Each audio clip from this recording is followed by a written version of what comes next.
Good morning. My name is Mike Renick. I am the senior broker and team lead for Team Renick Real Estate Services, part of that great Keller Williams on the Water family. What I promised throughout 2018 and 2019 is to let Longboat Key tell its story. From all the beautiful places we have here, the residents that live here, the folks that play here, and the folks that work here. My guest this morning is Mr. Stephen Reed. He's the owner and publisher of the Longboat Key News. Stephen. Hey, how you doing, Mike? Welcome. You're Good to see you. my normal Sunday morning guest, and I feel honored that you have the time to do this, so thank you. Hey, thank you. It's a honor to be here. Of all the places on Longboat Key, this is one of the truly prettiest spots. So we're up on the north end. That's right. Of Longboat Key, and during the film we'll get some shots of the bay and things like that. But why are we here? I see something going on back there. What's the significance of that? Okay, well, there's a lot of significance. What you see in the background is the Shore Restaurant, which is in the final stages of construction. It's a restaurant that's a major part of Longboat Key history.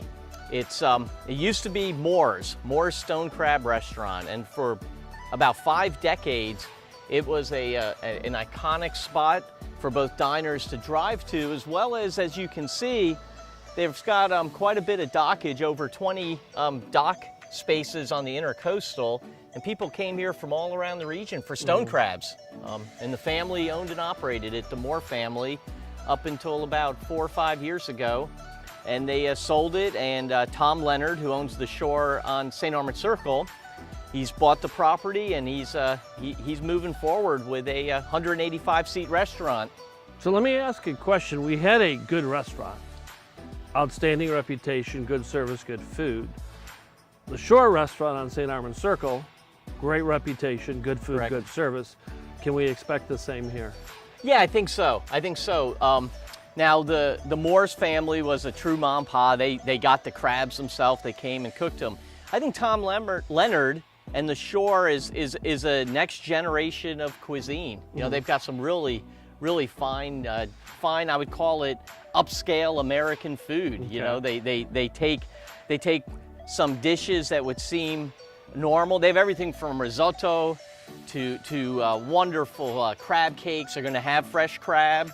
They're on the menu. They're going to have all of the shellfish. So they're going to have a homage to Moore's, but they're going to be their own thing. And it's a chef-driven restaurant. So I think it's going to be pretty exciting. So this is a part of Longboat Key keeping its heritage, but at the same time moving forward with progress. You see how the building is kind of a modern design style, but it fits in well here at the end of the road. We've got the docks that Steve pointed out. So it fits into the ambiance of Longboat Key. Is there a target opening date on this? Yeah, I think it's going to be in the first couple months of 2019. It's right around the corner. Even though it looks, you can see they're down to putting the balconies on to keep people from flopping into the water. They're going to put the windows in, build out the kitchens, but that goes fairly quickly. The biggest part on Longboat Key often is dealing with the town. They got their approvals. They were able to build, believe it or not, that's within the original footprint of Moore's Stone Crab. Okay. They also have utilized the existing parking. They had a fire over the summer, which set them back somewhat. But they're moving forward. I think in the first quarter of 2019, we'll see this open. Unless there's some setback that I'm not aware of. You know, there's always ownership issues. There could be other issues of getting the kitchen built out, but I think they're getting close. So another popular restaurant on Longboat Key. Yeah, it is. And what's really special too, that's really worth talking about, is this location. Being on the northern end of Longboat, when you go around the corner, you're gonna hit Longboat Pass, and you're gonna get into the waters of Anna Maria Island. And then this way, you have a 10-mile shot to downtown Sarasota by water. And people come from all over by boat. This is a popular boating destination. You know, it's early in the morning now, but on any given day, you'll get hundreds of boaters coming. We've all seen off of the tip of, there's Jewfish Key, a residential island not connected by any roads. You have to live there only by water access. But off of there is a sandbar, and you'll get hundreds of people congregating. Well, people will spend their day out on their boats and they'll be coming to this restaurant. They'll be drinking mojitos, and maybe you and your team will be out there having a few drinks. And I think it's going to be a signature spot. There's nothing better than waterfront dining. What was a little bit unique, I was up here a couple of years ago. Obviously, this restaurant wasn't here, but I was enjoying lunch, and a propeller plane came in, a seaplane with the pontoons, or whatever you call those. They landed, they pulled up to the dock, and they got off, and they came in for a nice lunch. That's going to be the lifestyle here. And another thing worth mentioning, just a part of history, was years ago. This was back when crazier things were allowed by the city and community. Over where those docks are was a pen where they kept dolphins, and people could come and feed the dolphins. This went on for years. It was entertainment, and the diners could dangle food over, and the dolphins would jump up, and that was part of the history and ambiance of Moores. There'll be no dolphins like that, but I really think the view of the sunsets here, the cocktails out on the docks, it'll be really special.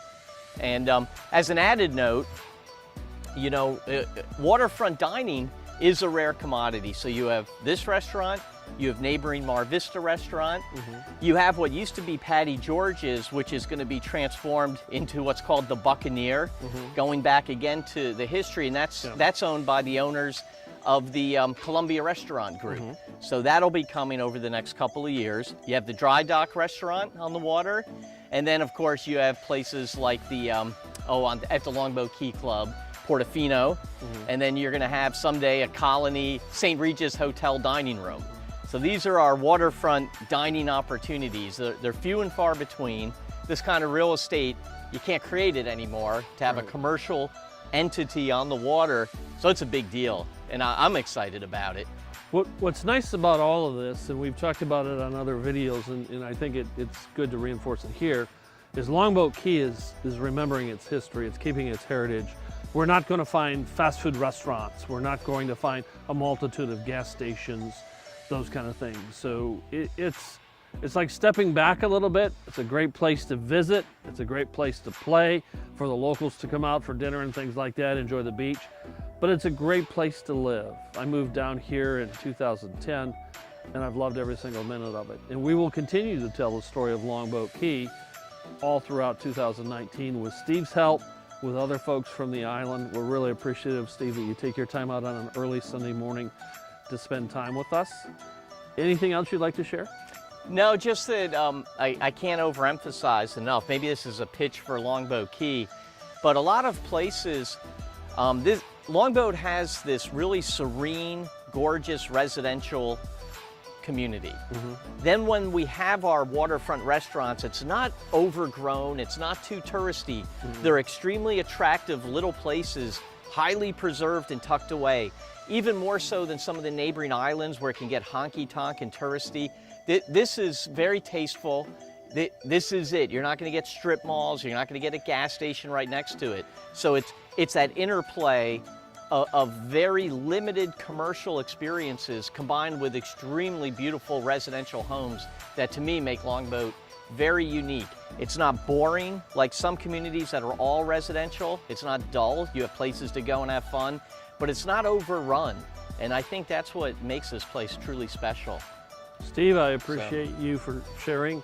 We'll be back next week. We'll talk about another point of interest on the island. But your insights are second to none, and I want to thank you for being here. It's a pleasure. Thank you. Take care.